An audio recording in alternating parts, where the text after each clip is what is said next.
Hello hello hello hello. चलो देखो, equivalent weight जो है वह हमारा क्या था, सो थोड़ा सा हम बताते हैं, गौर करना देखना।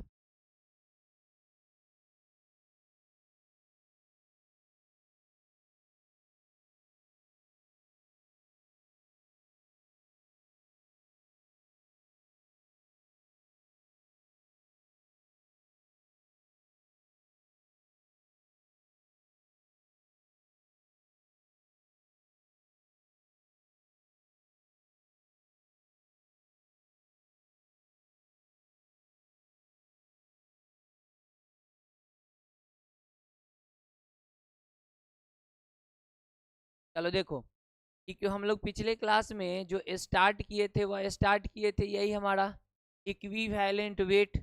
अब इसमें देखो इक्विवेलेंट वेट में हमारा क्या क्या होता है, सो सबसे पहले हम बताते हैं, गौर करो। देखो, हम लोग जो स्टार्ट करने जा रहे थे वह स्टार्ट करने जा रहे थे इक्विवेलेंट वेट। ये भाई ये बोलो नहीं एकदम, इक्विवेलेंट वेट, जिसको हम लोग हिंदी में कहते हैं क्या चीज, समतुल्य, समतुल्य भार कहा जाता है, समतुल्य भार। समतुल्य भार जो है वह कहा जाता है हमारा, इक्विवेलेंट वेट को जो कहते हैं वह कहते हैं समतुल्य भार। अब देखना है जो समतुल्य भार जो है सो वे क्या होता है, सो गौर करो। देखो, हमारा जो था वेट, वेट हम बताए थे, दो बात बताए थे कि हमारे पास एक वेट होता है, एक वेट होता है, और एक हमारा जो होता है वह होता है मास। फिजिक्स में दोनों सेम है कि अलग अलग है, अलग अलग है। फिजिक्स में जो है वे दोनों हमारा अलग अलग है। वेट का मतलब अलग होता है, मास का मतलब अलग होता है। मास का मतलब जो होता है वह हमारा हो गया कि हमारा इंटरनल प्रॉपर्टीज हो गया, मतलब कि किसी भी बॉडी का जो हमारा जो हो गया उसका जो प्रॉपर्टी जो हो गया, गुण जो हो गया, तो वह हमारा हो गया मास। मास क्या है, एक गुण है। जबकि वेट जो है वह एक टाइप का क्या है, फोर्स है। वेट जो है वह एक टाइप का क्या है, फोर्स है, फोर्स। और फोर्स का आप लोग फॉर्मूला जानते हैं, मास इनटू एक्सेलरेशन। जैसे कि कोई भी बॉडी को अगर हम लोग फेंके या खींचे तो उसमें कुछ ना कुछ एक्सेलरेशन लगेगा, साथ साथ इसका कुछ ना कुछ वजन भी है। तो हमारा जो होता है वेट जो होता है वह हमारा क्या होता है, एक तरह का फोर्स होता है, कि जो हमारा मास इनटू एक्सेलरेशन होता है।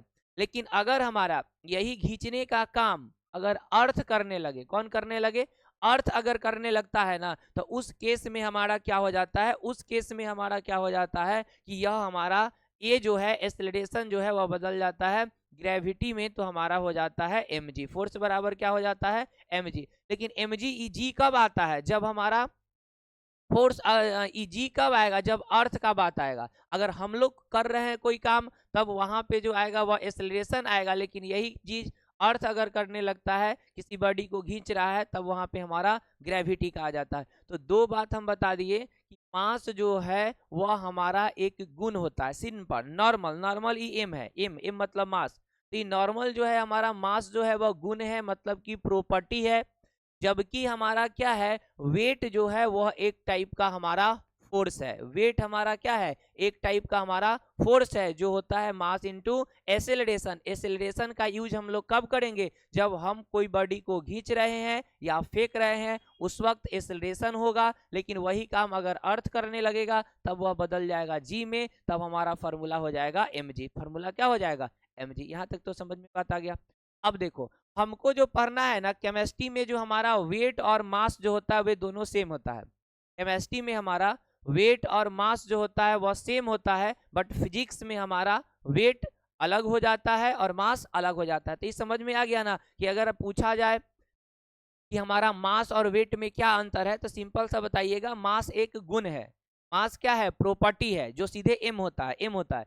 लेकिन वेट जो है वह एक टाइप का फोर्स है। वेट क्या है, फोर्स है, जिसका फॉर्मूला क्या होता है, एम इंटू ए, मास इंटू एक्सेलरेशन। लेकिन एक्सेलरेशन कब लगेगा, जब हम लोग कोई बॉडी को फेंक रहे हैं, खींच रहे हैं, तब वहां पे हमारा एक्सेलरेशन यूज होगा। लेकिन यही काम अर्थ करने लगेगा तो यह बदल जाता है जी में, तो हो जाता है mg। क्या हो जाता है, mg। फोर्स बराबर हो जाता है mg। कोई दिक्कत यहाँ तक समझ में बात आ गया। अब गौर करो, हम लोग जो इक्विवेलेंट वेट जो पढ़ने जा रहे हैं, मतलब कि समतुल्य भार, भार मतलब वजन, पढ़ने जो जा रहे हैं वह डायरेक्ट नहीं बताएगा। या क्या करेगा, तुलना करके बताएगा। समतुल्य, तुल्य मतलब होता है तुलना करके बताना। जैसे कि हम पूछ रहे हैं कि इसी से कि तुम्हारे पास कितना रुपया है, तो ये जो है ना डायरेक्ट नहीं बताई कि कही कि मेरा जो पार्टनर है ना उसके 2 गुना है। तो अगर पार्टनर के पास 5 रुपया है, इसका मतलब इसके पास क्या रुपया होगा, 10 रुपया होगा।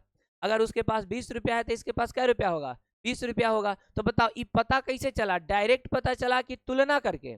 तुलना करके, तो जो तुलना करके वेट निकलता है ना वही हमारा क्या होता है, हमारा होता है इक्विवेलेंट वेट। लेकिन तुलना भी करेंगे हम लोग ना, जिसके बारे में जानेंगे तो केमिस्ट्री में जो तुलना किया जाता है वह किया जाता है 3 गो से। तुलना किससे किया जाता है, 3 गो से। 3 गो से किया जाता है। कौन कौन सा था हमारा भाई 3 गो, तो हम लोग जो तुलना करेंगे वे तुलना करेंगे हाइड्रोजन के 1 ग्राम से तुलना किया जाता है, ऑक्सीजन के 8 ग्राम से तुलना किया जाता है, और क्लोरीन के 35.5 ग्राम से तुलना किया जाता है। अब इसमें सबसे पहला बात होगा कि सर यही तीनों गो से तुलना काहे करते हैं, तो क्योंकि जितने भी कंपाउंड है ना, एक्सेप्शन तो हर जगह है, केमिस्ट्री में तो एक्सेप्शन भरा पड़ा है। जैसे ये डिपली जाइएगा एक्सेप्शन, थोड़ा और डिपली जाइएगा एक्सेप्शन, तो एक्सेप्शन तो भरा पड़ा है। लेकिन मैक्सिमम कंपाउंड में, जो कंपाउंड खोजे हैं कोई कंपाउंड जिसमें कार्बन ये तीनों में से ना हो, मैक्सिमम कंपाउंड मिल जाएगा, इक्का दुक्का एक दो गो को छोड़ करके मैक्सिमम कंपाउंड जो होगा ना उसमें इस तीनों गो में से कोई ना कोई एगो जरूर होगा। जो मन करे सो आप लिख लीजिए। जैसे कि CO2 लो, वो आ गया। जैसे कि हमारा CH3COOH, यहाँ H भी आ गया, O भी आ गया, किसी से भी तुलना हो जाएगा। यहाँ आपका ग्लूकोज हो गया, ग्लूकोज का फॉर्मूला होता है C6H, वो H आ गया। मतलब कि कोई भी कंपाउंड हो ना, अगर आप उसको लिखिएगा तो इस तीनों में से कोई ना कोई एगो जरूर मिल जाएगा, एक दूगो को छोड़ करके। एक दूगो एक्सेप्शन तो सब जगह है, छोड़ करके आपको कोई ना कोई आपको कंपाउंड जरूर मिल जाएगा। इसलिए हम लोग तुलना करते हैं सो यही तीनों से करते हैं। किससे किससे तुलना करते हैं, हाइड्रोजन के कितना से, 1 ग्राम से, ऑक्सीजन के 8 ग्राम से, क्लोरीन के 35.5 ग्राम से तुलना करते हैं। समझ में बात आ गया। अगला मन में क्वेश्चन होगा कि हाइड्रोजन के 1 ग्राम से का है, ऑक्सीजन के 8 ग्राम से का है, हमारा क्लोरीन के 35.5 ग्राम से का है। तो समझना हाइड्रोजन के 1 ग्राम से का है तुलना करते हैं, सो समझना। जैसे कि हाइड्रोजन है और हाइड्रोजन का एटॉमिक नंबर आप लोग जानते हैं कि 1 होता है, 1 होता है। और इस दुनिया में जितने भी एटम है ना वे सारा के सारा एटम चाहता है स्टेबल होना। हम लोग भी चाहते हैं स्टेबल होना, नहीं चाहते हैं? तो एटम भी चाहता है क्या करना, स्टेबल होना। और स्टेबल होने के लिए उसको या तो इलेक्ट्रॉन लेना पड़ेगा ना तो इलेक्ट्रॉन देना पड़ेगा। लेकिन सारे के सारे एटम जो है वह चाहता है स्टेबल होना, और स्टेबल होने के लिए वह चाहता है कि अपने लास्ट ऑर्बिट में 8 गो इलेक्ट्रॉन रखे, अष्टक को पूरा करे, ऑक्टेट को कंप्लीट करे। और एगो हाइड्रोजन है, हीलियम है, ये सब चाहता है डुप्लेट को पूरा करे। तो बताओ अभी इसके पास, हाइड्रोजन के पास कै गो इलेक्ट्रॉन है, एगो है। इसका इलेक्ट्रॉनिक कन्फिगरेशन निकालिएगा 1s1, मतलब कि अभी एगो है। तो इसको डुप्लेट पूरा करने के लिए अभी कै गो इलेक्ट्रॉन की और आवश्यकता, एगो की और, क्योंकि हाइड्रोजन हीलियम ये सब पूरा करता है डुप्लेट। अब बाकी जितना है मैग्नीशियम, सोडियम, ऑक्सीजन, ये सब पूरा करता है ऑक्टेट। तो अभी तो इसके पास 1 इलेक्ट्रॉन है, अभी इसको डुप्लेट पूरा करने के लिए अभी कै गो चाहिए, एगो और चाहिए। तो अगर हमारा जो हाइड्रोजन जो होगा ना वह किसी एक ही एटम से जुड़ेगा, एक ही एटम से वो जुड़ सकता है। क्यों? क्योंकि उसको ऑक्टेट को कंप्लीट, सॉरी डुप्लेट को कंप्लीट करने के लिए एक ही इलेक्ट्रॉन की जरूरत है। इस कारण से वह जुड़ेगा कै गो से, एगो से। अब एगो से ही जुड़ेगा तो अगर आप इस एटम से जाइएगा पूछिएगा कि हाइड्रोजन तुमको कितना मास दिया, तो ये कहेगा कि हाइड्रोजन जो है वो हमको 1 ग्राम मास दिया। भाई एक को एक 1 ग्राम इसको क्यों दे दिया, क्योंकि इसके पास एक ही इलेक्ट्रॉन था, एक ही इलेक्ट्रॉन था, तो पूरा के पूरा हमारा किसको दे देगा, इसी को दे देगा। तो हाइड्रोजन जो है, हाइड्रोजन को जब भी हम लोग तुलना करते हैं तो कितना ग्राम से करते हैं, 1 ग्राम से, 1 ग्राम से। अभी थोड़ा सा समझ में आया होगा, अबकी बार 100% क्लियर हो जाएगा पक्का। अब देखना ऑक्सीजन, ऑक्सीजन का जानते हैं कि एटॉमिक नंबर कितना, 8।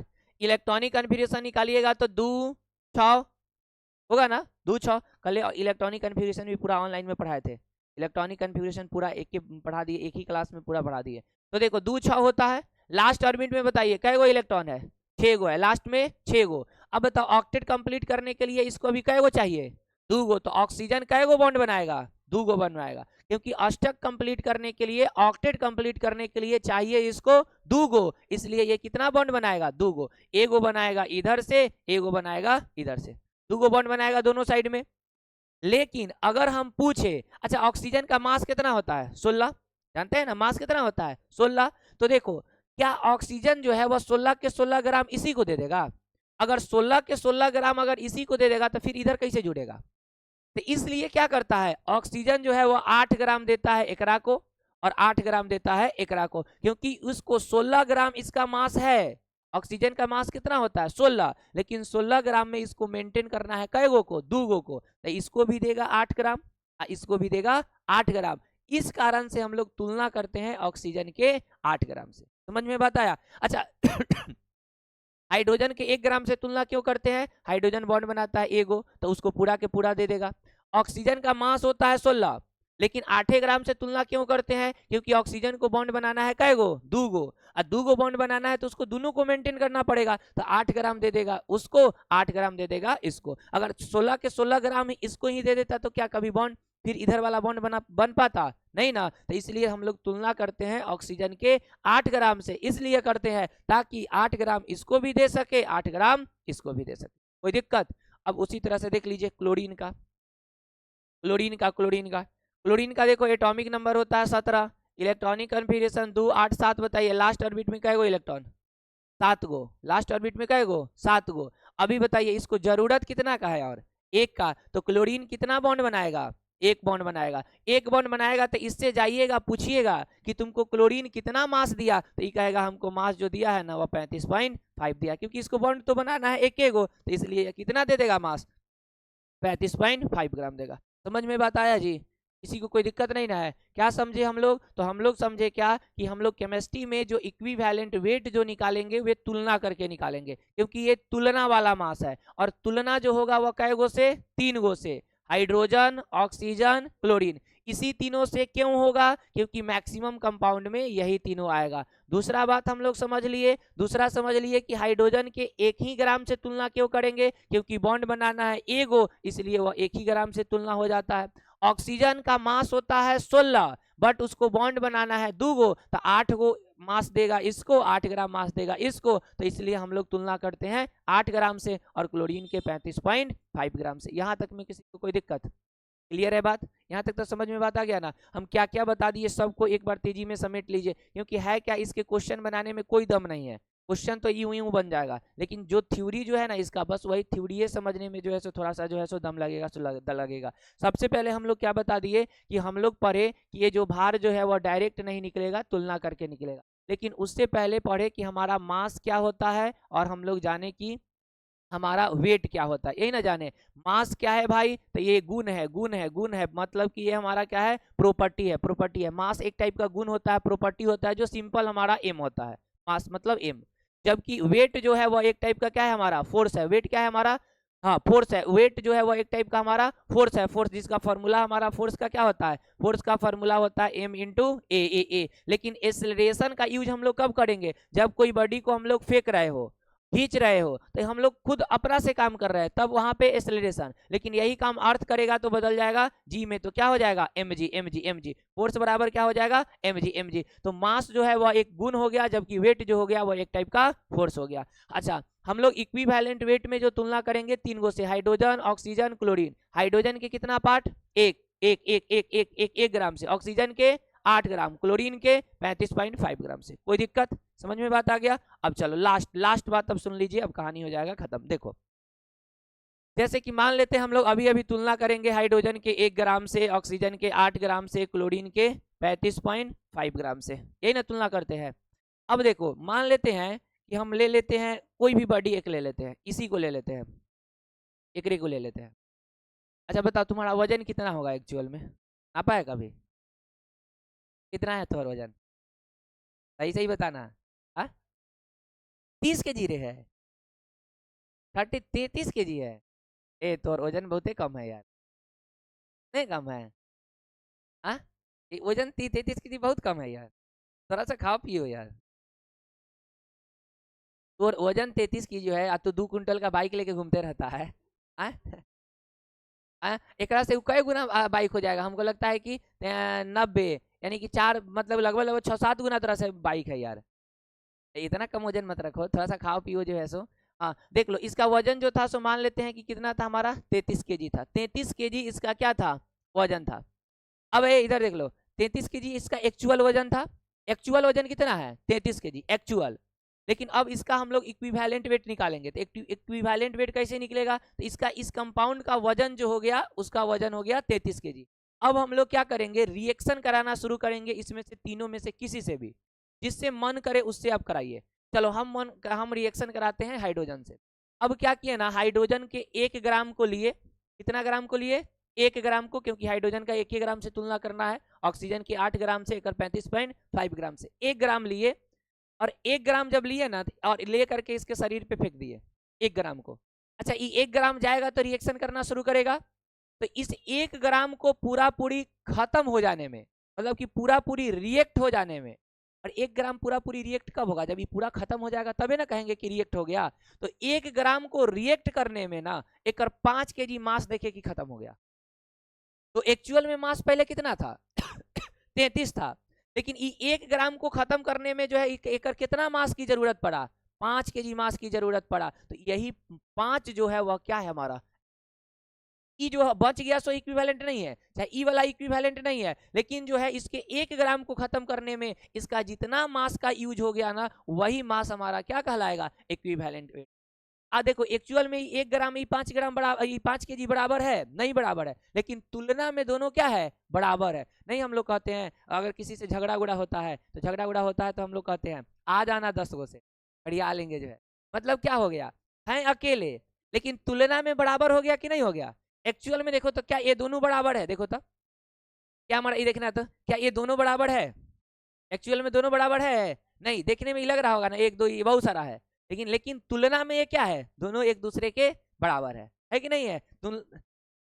इन्हें तू बैठा ले, देखिए यहाँ पे इन्हें क्या है रे, इन्हें कोई चीज है। देखो एक्चुअल में ये दोनों बराबर है, लेकिन तुलना में क्या है, बराबर है। तुलना में क्या है हमारा, बराबर है। तो अभी हम लोग जो निकाल रहे हैं वो तुलना वाला वेट निकाल रहे हैं, तुलना वाला। जैसे देखो, मान लेते हैं कि कोई बॉडी है जिसका वजन जो है सो हमारा 20 ग्राम है, ठीक है। अब गौर करना, कोई बॉडी है जिसका वजन कितना ग्राम है, 20 ग्राम है।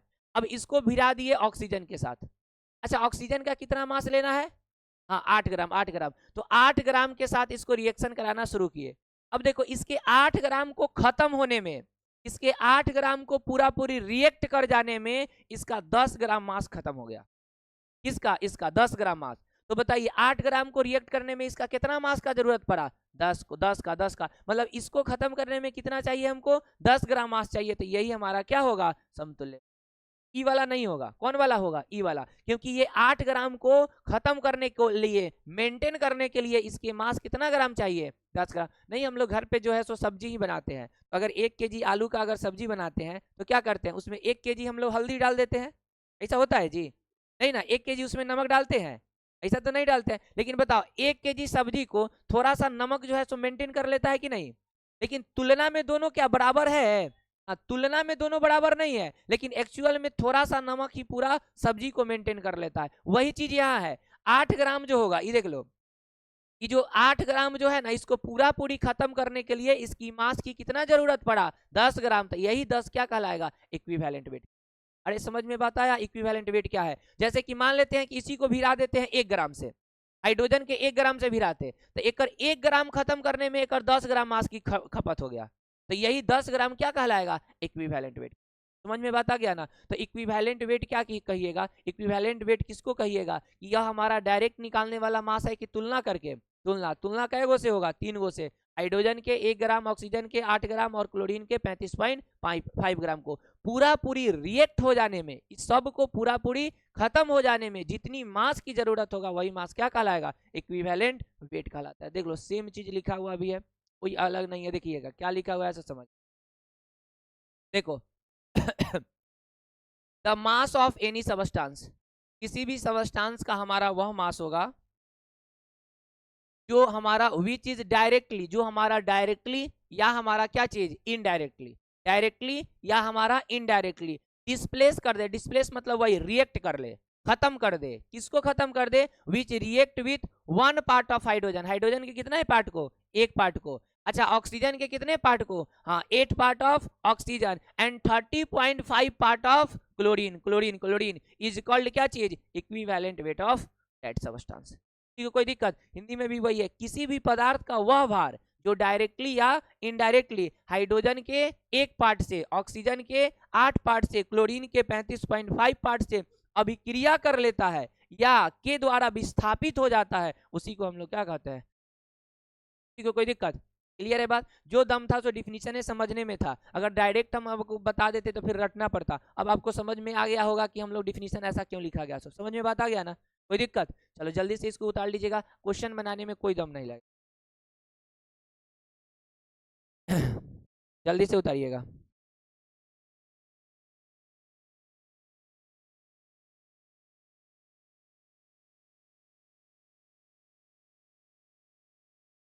क्या हुआ?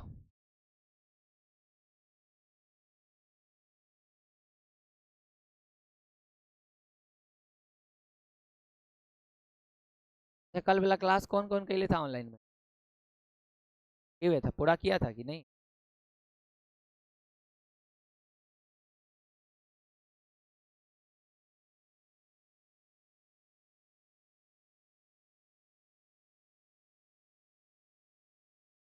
अरे उधर सीबीएसई क्वेश्चन देखे हैं? हाँ हाँ, तो इसलिए जो है न्यूमेरिकल थ्योरी खत्म कर दिया। थ्योरी जो है 90% न्यूमेरिकल था, 10% थ्योरी था।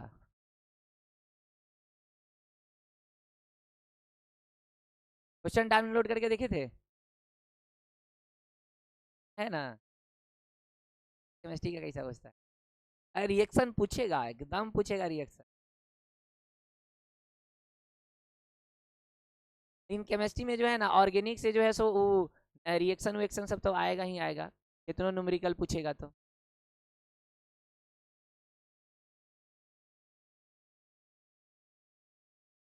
आधी से सीबीएसई से ले जा कर बिहार बोर्ड से रहते हैं।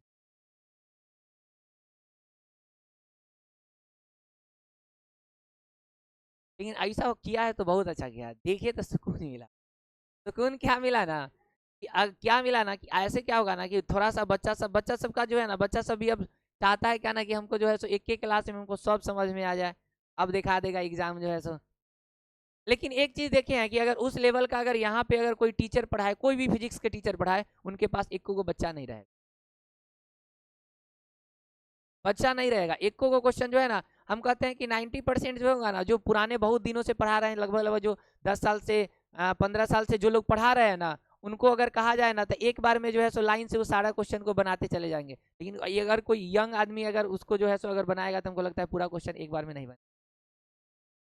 कुछ कुछ क्वेश्चन तो ऐसा था कि हम पढ़े तो हमको लग रहा था कि ऊपर से जा रहा है, पर हिलने में जा रहा है, ऐसा फिजिक्स का क्वेश्चन सा था। हटा देना जी। अब चलिए, अब इसको हम लोग सॉल्व करते हैं कि भाई इक्विवेलेंट वेट हमारा निकलता कैसे है। कोई दिक्कत? क्लियर है बात? चलिए अगला हेडिंग डालिएगा, तो अगला हेडिंग डालिएगा।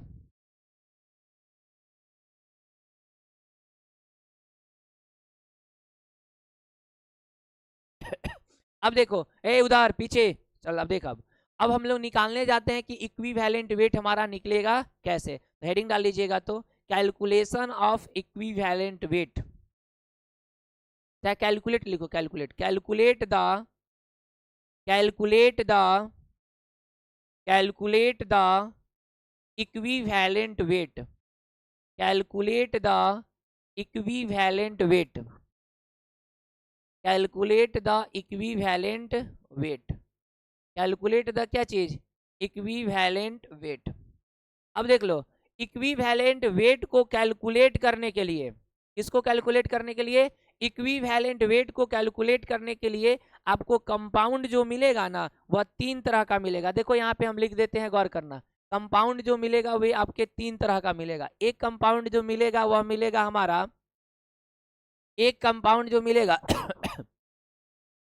कंपाउंड जो हमारा जो मिलेगा ना, इक्विवेलेंट वेट को हमारा जो है निकालने के लिए 3 तरह का कंपाउंड मिलेगा। एक कंपाउंड मिलेगा आपको एसिड वाला, एक कंपाउंड मिलेगा आपको बेस वाला एसिड। एसिड जानते हैं ना, जिसमें H होता है उसको हम लोग एसिड कहते हैं। मतलब वैसा कंपाउंड जिसके पास H उपस्थित हो, जैसे कि HCl है, तो क्या इसके पास H है कि नहीं है? है ना। तो H है तो इसको पानी में डालेंगे तो यह H+ देवे करेगा। और जिसके पास H+ रहता है उसी को क्या कहते हैं? एसिड कहते हैं, एसिड। और जिसके पास हमारा OH रहता है, क्या रहता है? OH रहता है, जैसे इसको पानी में डालेंगे ना तो हमारा OH- देवे करेगा, उस OH- देवे करेगा, तो इसको हम लोग क्या कहेंगे? बेस देंगे, बेस कहेंगे, बेस। और जो सीधे हमारा देता है प्लस-, इसको तोड़िएगा तो Na+ में टूटेगा और Cl- में टूटेगा, तो ये टूटा प्लस-, तो इसको कहिएगा सॉल्ट। जो H+ देगा उसको क्या कहेंगे? एसिड। जो लेग पीस देगा उसको क्या कहेंगे? चिकन। जो लेग पीस देता है उसको चिकन ना कहते हैं जी। चिकन लेग पीस कौन देता है? चिकन। मटन थोड़े देता है लेग पीस, वो देता है जी? नहीं ना। तो जो हमारा क्या देगा, जो हमारा लेग पीस देगा वो चिकन होगा, जो H+ देगा वो एसिड होगा, जो OH- देगा वो हमारा बेस होगा, और जो प्लस- देगा वो हमारा क्या होगा? सॉल्ट होगा। तो कंपाउंड कितने तरह का होगा? एसिड, बेस और हमारा कौन सा हो जाएगा? सॉल्ट हो जाएगा। कोई दिक्कत? अच्छा, एसिड जो होगा ना, एसिड का ये इधर, एसिड का जो होता है वह हमारा इस एसिड का जो निकलता है वह निकलता है हमारा कितना? इसका निकलता है बेसिसिटी। ये इधर एसिड का जो निकलता है वह निकलता है बेसिसिटी। क्या निकलता है? बेसिसिटी निकलता है। और बेस का निकलता है हमारा एसिडिटी, एसिडिटी निकलता है। और सॉल्ट का जो निकलता है वह टोटल जो होता है वह पॉजिटिव या हमारा क्या होता है? Negative charge. अब देख लो, बेसिसिटी जितना होता है ना उसी को हम लोग कहते हैं वैलेंसी फैक्टर। वैलेंसी फैक्टर, या नहीं तो इसी को कहते हैं हम लोग इन फैक्टर। इन फैक्टर भी कहा जाता है। अभी टेंशन मत लेना कि सर ये क्या लिख दिए, बेसिसिटी बता रहे हैं, वेट। अच्छा, उसी तरह से अगर हमारा बेस है, बेस के लिए एसिडिटी, और इसका भी हमारा क्या होता है? जितना एसिडिटी होता है वही हमारा कहलाता है वैलेंसी,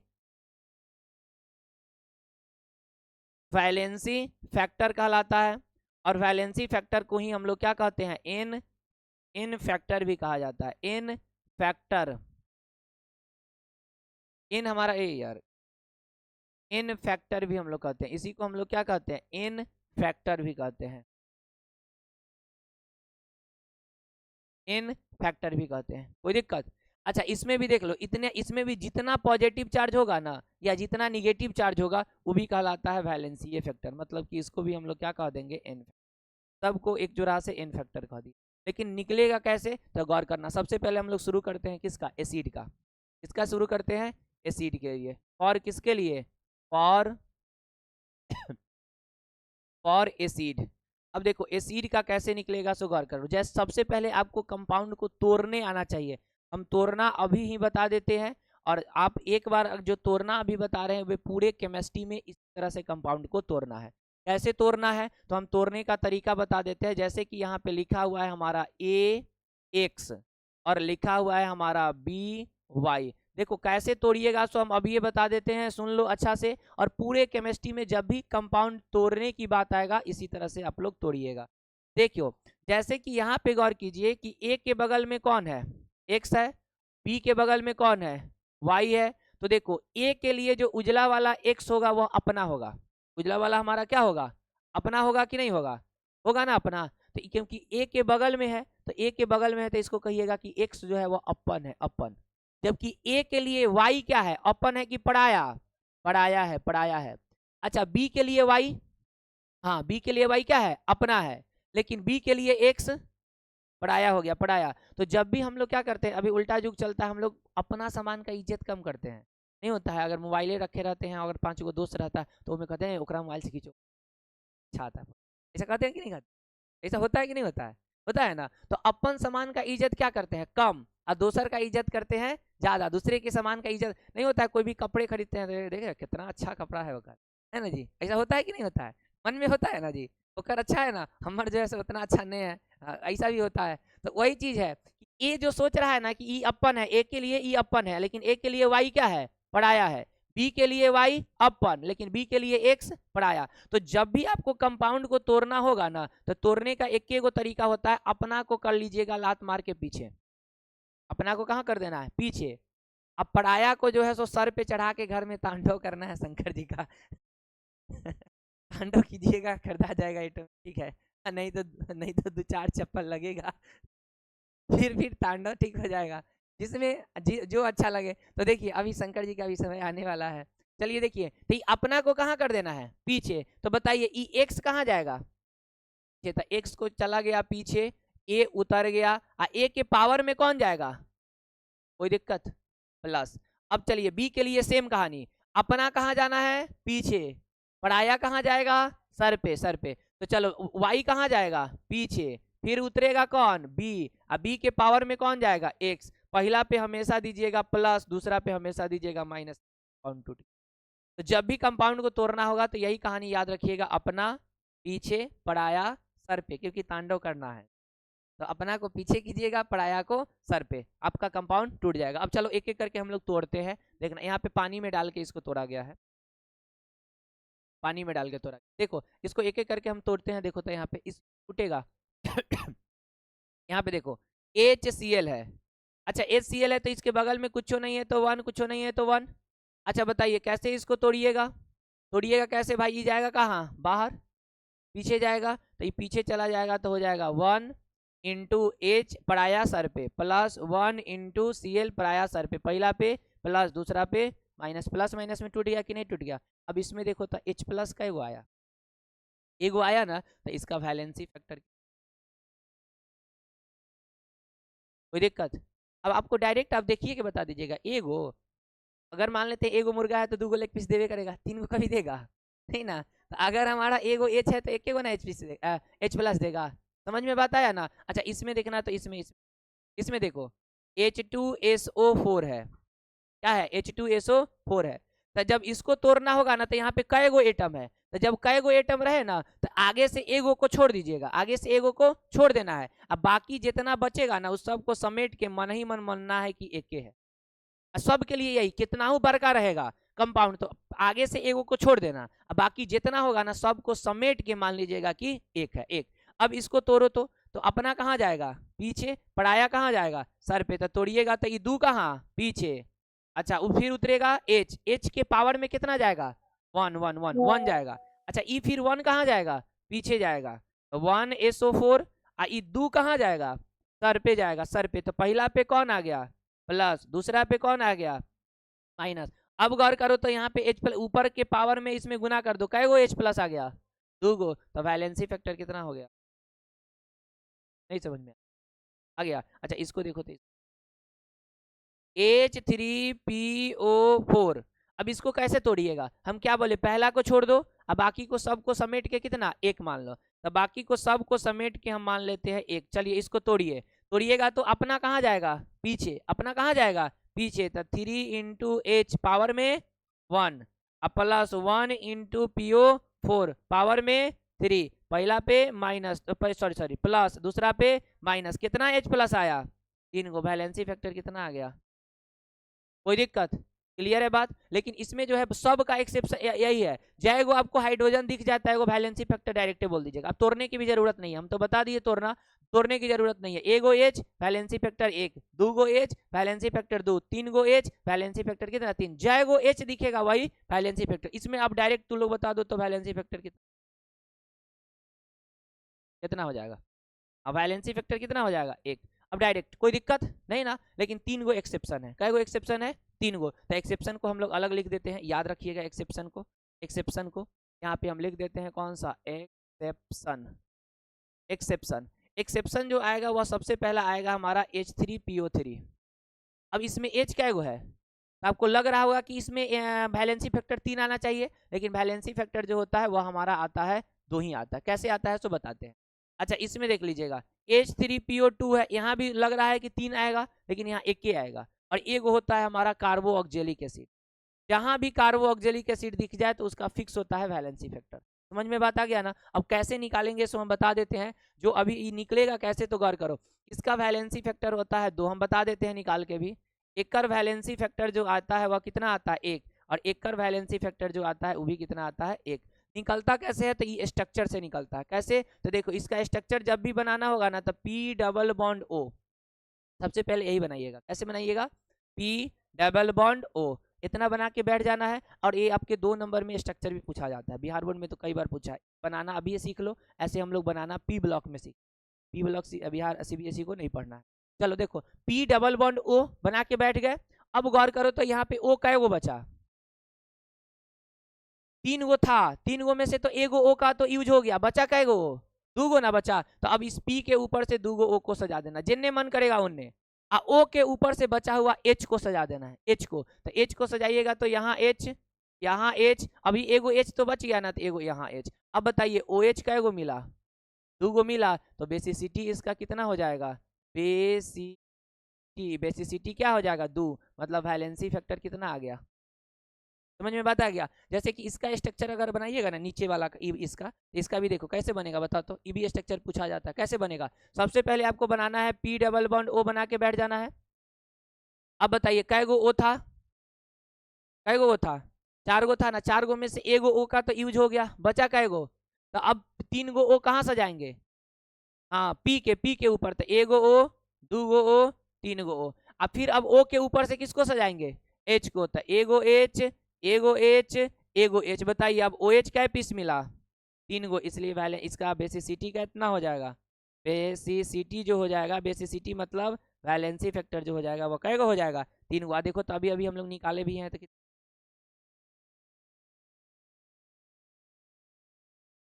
ये पीला वाला का इतने दूर में है तो हटा ही देते हैं, ये एक्सेप्शन नहीं है, कोई दिक्कत, समझ में बात आ गया ना। अच्छा इसका स्ट्रक्चर बनाइए, तो इसका बन जाएगा आप लोगों से, कैसे बनाइएगा आप ही लोग बोलिएगा तो, कैसे जल्दी से बोलो तो। हाँ सबसे पहले ई जो हो गया, सो इसका हो गया स्ट्रक्चर, इसका बनाते हैं कैसे, पी डबल बॉन्ड ओ। अब बोलो, हाँ एक ओ, अब बोलिए ओ के ऊपर से, हाँ एगो एच यहाँ, एगो एच यहाँ, और एगो एच यहाँ। बताइए ओ एच क्या गो मिला, एगो। तो वैलेंसी फैक्टर कितना, 1। इसी को हम लोग बेसिसिटी कहते हैं, बेसिसिटी। तो बेसिसिटी कितना हो जाएगा, 1। अच्छा इसका स्ट्रक्चर कैसे बनाइएगा, इसका कार्बो ऑक्जेलिक एसिड जहां भी मिल जाए ना, उसका वैलेंसी फैक्टर हमेशा 1। इसके इधर कितना कार्बन है उससे कोई लेना देना नहीं है, कार्बो ऑक्जेलिक दिख जाए तो उसका वैलेंसी फैक्टर हमेशा 1 होगा, 1 होगा। तो इसका अगर स्ट्रक्चर बनाइएगा तो इसका स्ट्रक्चर ऐसे होता है, H C double bond O, O और एच। बताइए ओ एच क्या गो मिला, एगो ना मिला। तो बेसिसिटी कितना हो जाएगा, बेसिसिटी मतलब कि वैलेंसी फैक्टर कितना हो जाएगा, कोई दिक्कत, समझ में बात आ गया ना, यहीं से ना था।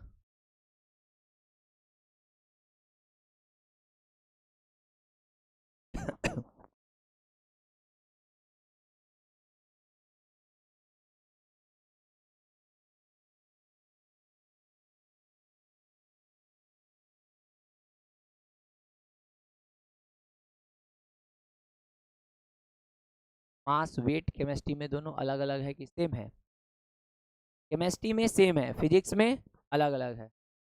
फिजिक्स में मास का मतलब होता है वही, मास का मतलब गुण, मास एक क्या है, गुण है, प्रॉपर्टी है। जबकि हमारा वेट जो है वह एक टाइप का फोर्स है, फोर्स जिसका फॉर्मूला क्या होता है, एम ए। लेकिन वही ग्रेविटी का कंसेप्ट आ जाएगा तो हो जाएगा एम जी, एम जी। आज हम लोग एनसीईआरटी का क्वेश्चन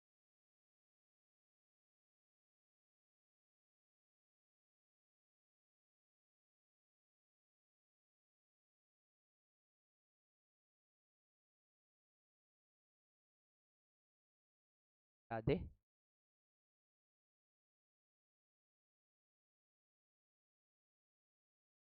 है ना।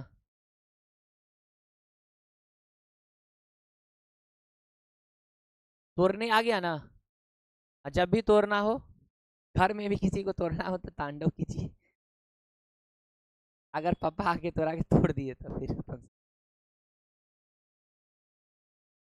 ऐसा कोई है कि जो अभी जो है 12th में जाने के बाद 11 दो चार चप्पल खाया हो, मम्मी से कि पापा, बेलन से कि झाड़ू से।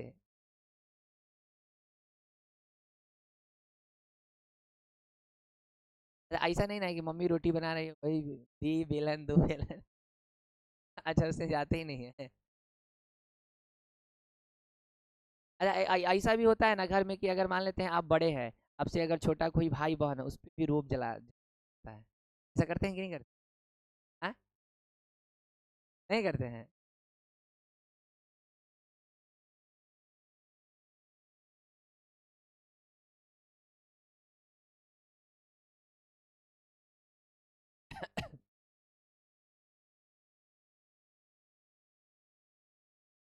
सबसे जो सबसे घर में छोटा होता है उसी पे ना पानी ला देंगे।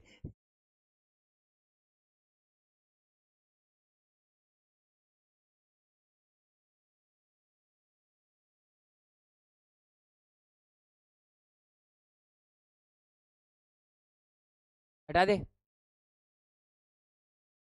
वैलेंसी फैक्टर निकालने आ गया ना जी। या एसिड में क्या देखिएगा, जाएगो एच, जाएगो वैलेंसी फैक्टर। एक्सेप्शन में क्या गो, 3 गो। कौन कौन? H3PO3, H3PO3, H3PO2 और हमारा कार्बोक्सिलिक एसिड। बता दे, है ना जी। एक्सेप्शन को भी उतार लीजिए। अरे ये फिगर बना लिया था ना कहीं साइड में, इस साइड में बना लीजिएगा, क्योंकि जो है ना ये आपको आगे पढ़ना है, तो अभी बनाए रखिएगा तो थोड़ा सा ज़्यादा अच्छा रहेगा। बन जाएगा ना, साइड में कहीं पे भी बना लीजिएगा। हटा दे।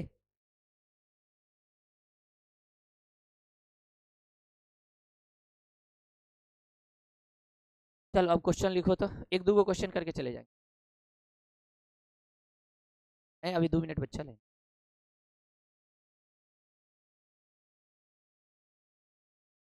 तुम कहाँ पे जाती है? तोहर जब एकर बंद है तो तोहर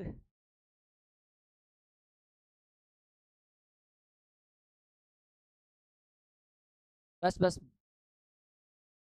2 से 3 मिनट में बस एक क्वेश्चन खाली बता देंगे, दो वर्ग में दे देंगे।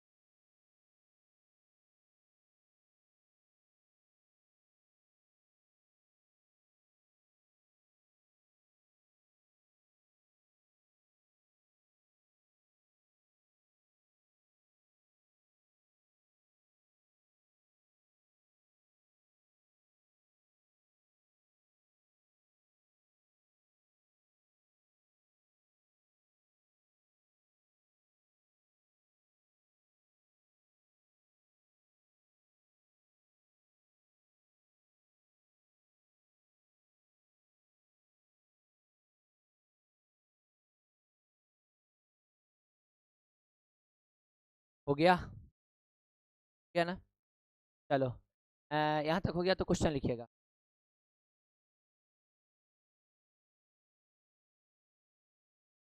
लिखिएगा, calculate the equivalent weight of, हम भी लिख दे, हटा देना इसको, हेडिंग डाल लीजिएगा। Calculate the,